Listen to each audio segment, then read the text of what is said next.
As a professional rugby player, high performance is something that I've obviously lived throughout my life, so being able to come down to Joseph in particular and show off the different side of high performance from a horse racing perspective, and so much goes into actually getting a horse to race day.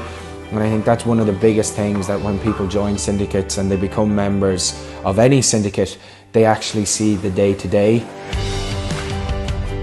Thoroughbred Racing Syndicates came from a phone call from Joseph with the value that was obtained at the sales last year in particular. He said if you could get a significant amount of money together, you get a lot of value. So with that in mind, I decided, look, we'd set up a big syndicate called a Thoroughbred Racing Syndicate, and thankfully we've had a lot of luck.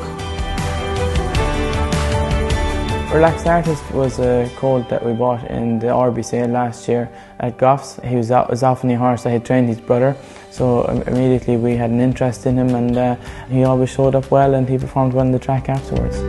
I originally spoke to Joseph when the IRE Incentive came on board about trying to pick up a couple of vouchers, and that we'd be keen to really go after those races. He had a great run first time out, and he was primed nicely for that auction series race. That again is another great incentive, and to combine it with an incentive voucher was brilliant. So we were getting paid on the double the prize money on winning the race, and then to be able to have that cheque to go to the sales with this year was really the icing on the cake.